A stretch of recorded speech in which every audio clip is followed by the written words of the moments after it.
com algumas informações interessantes de análise de pesquisa, tá? Parece que as pesquisas, especialmente o IPEC e o Datafolha, estão errando muito, porque eles não incluíram o último PNAD, né, que pega a renda do brasileiro e tal, e houve muitas mudanças no PNAD. E por não ponderar a base amostral deles de acordo com o PNAD, eles estão tendo uma distorção na hora de ter isso.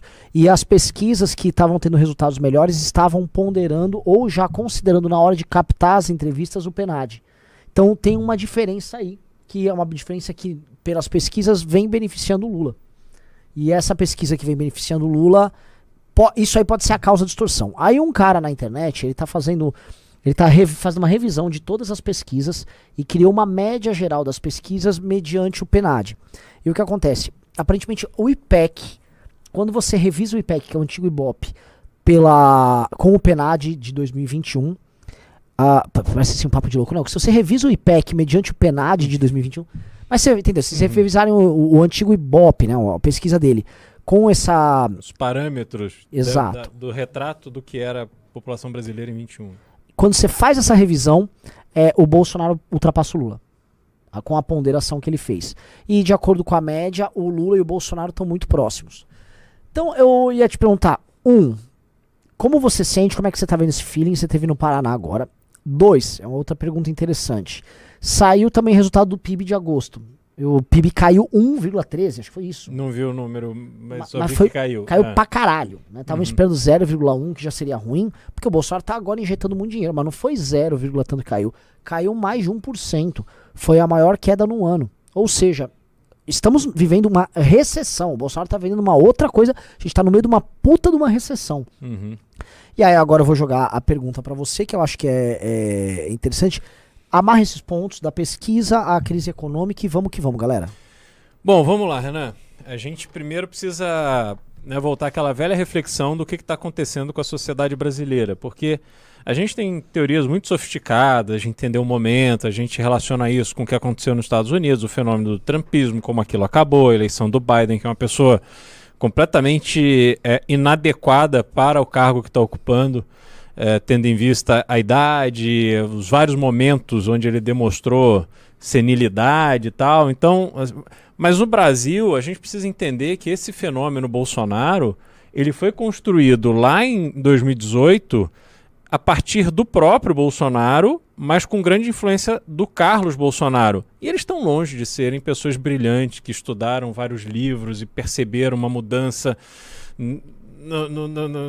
no comportamento. Eles ali encontraram alguma coisa comportamental da população brasileira que era muito óbvio naquele momento, que era uma rejeição brutal ao PT, à esquerda de uma forma geral, e eles foram alimentando isso diariamente. E com isso eles foram percebendo, eles foram testando os limites. Eles erraram várias vezes, assim, houve reações muito fortes contra o Bolsonaro. O Bolsonaro chegou ali no período pandemia, o pré-pandemia estava mal ali, estava com dificuldade, não fazia nada no Congresso, aí depois ele foi, sentou no colo do Centrão, não teve efeito prático nenhum, e dali ele começou a fortalecer essa base dele, e a gente chega nessa eleição aonde o amor e o ódio estão muito constituídos. E não é um sentimento que predomina, não é o sentimento do amor. As pessoas não amam o Bolsonaro. É um sentimento onde as pessoas repudiam o outro lado. E aí você pensa o seguinte, boa parte dessas pessoas que hoje odeiam o Lula, se você pensar como era a vida delas lá na época do Lula, com aquele dólar de 1,60, aonde você estava, num momento, as pessoas se sentindo bem, porque poderiam financiar seus carros em 60 meses, uma prestação cabia no bolso, mal ou bem a gente tinha mais emprego, enfim, era um momento econômico muito mais próximo. Mas mesmo assim, mesmo vivendo hoje pior, as pessoas estão com raiva, porque elas reputam ao Lula a responsabilidade, ou ao PT, ou à esquerda, a responsabilidade pela perda de qualidade de vida delas. Como não é assim, a população brasileira em geral, ela não é uma população que se aprofunda em análise, ela não lê uma notícia e vai lá pesquisar, ela simplesmente recebe uma notícia mentirosa no Zap, que obviamente é mentirosa, e ela encaminha aquilo. Então ela não está preocupada assim com a verdade, em compreender o movimento. Ela quer acreditar em alguma coisa que seja fácil dela captar. Então eles entenderam isso. Se você ligar a Jovem Pan, é sempre uma mensagem objetiva fácil de passar para frente. Não tem sofisticação nenhuma. Ponto. Né? Ela tá pronta para você compartilhar. Exatamente, é isso. E se você olhar várias notícias assim, absurdas, tem lá, compartilhe, né? Informe seus amigos e tal. Assim, eles vão alimentando isso. E a gente tem essa experiência aqui, quando a gente... Assim, eu gravo um vídeo no TikTok...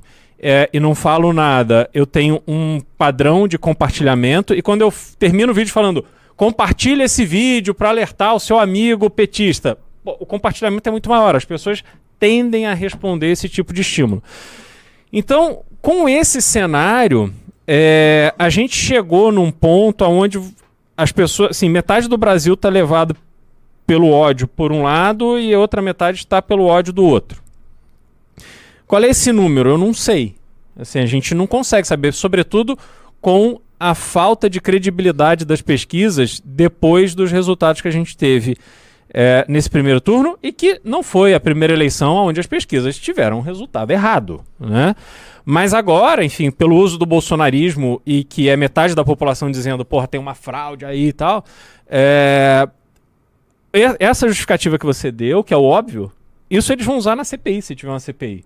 Eles vão dizer, não, olha, nós tivemos teve atraso no censo, o governo não está fornecendo informações atualizadas o suficiente para que a gente se baseie. E é a artimanha que eles usam. Ele sabe o que mudou. Esses caras vivem disso. É um monte de estatístico consumindo informações geradas pelo IBGE. Então ele sabe que mudou, mas ele sabe o que é conveniente, ele sabe qual é a justificativa que ele pode dar. Você, em cima dos institutos de pesquisa, vai causar algum efeito prático? Não. Talvez o que você consiga fazer é o seguinte, olha, para você fazer uma pesquisa, não só você precisa registrar no TSE, mas você precisa seguir este método aqui. Aí você está equilibrando, digamos assim, o jogo. E a gente pode discutir o método, assim, qual é a PNAD que você tem que usar. É do ano tal, saiu a PNAD que vai valer para essa eleição. Tipo, alguma coisa nesse sentido. Agora, o cara, o dono do instituto na cadeia... É impossível, tipo, não vai. A menos que vire, realmente um regime autoritário, você não vai conseguir fazer isso. Até porque essas pesquisas já ajudaram muito os dois lados. Sim. Aqui a gente em São Paulo, Arthur foi tirado de uma pesquisa do IPESP a pedido da XP, do BTG, sei lá. Que tava apoiando o Tarcísio. Exato. O Tarcísio tinha dado um rolê lá 2 semanas antes. Então assim, malandragens mil acontecem. E a justificativa é sempre essa. Então... quando a gente olha hoje o cenário, dizer quem está na frente e quem não está, não sei. E aí a gente olha para os influenciadores, que você começou falando. Cara, vou dizer, o trabalho que o Janones está fazendo na campanha do Lula, desses absurdos, dessas maluquices que ele está alimentando na rede, ele é o único ali que rivaliza com os influenciadores digitais do bolsonarismo. Porque o Felipe Neto... Ele tem muita opinião para dar, ele não faz esse trabalho sujo do Janones de lançar um vídeo de um ator pornô falando que é o Nicolas. Tipo, ele não faz isso, entendeu? Porque ele é muito intelectual para isso. E é um jogo muito baixo, que o bolsonarismo joga esse jogo baixo com muito mais eficiência. E o Janones foi uma grande aquisição para a eleição do Lula, senão a situação estaria muito pior para eles. Agora, olhar esse cenário de resultado, eu acho que essa é uma eleição que acontece tanta coisa todo dia, que você falar em mais, 13 dias de eleição, é uma eternidade, tudo pode acontecer, né? Tudo, absolutamente tudo pode acontecer. E a gente vai ter que esperar até o último momento para saber qual vai ser o resultado. Tudo é futurologia, assim, bola de cristal. Você precisa estar no Congresso do MBL. Eu vou deixar o link no comentário fixado e você precisa estar lá.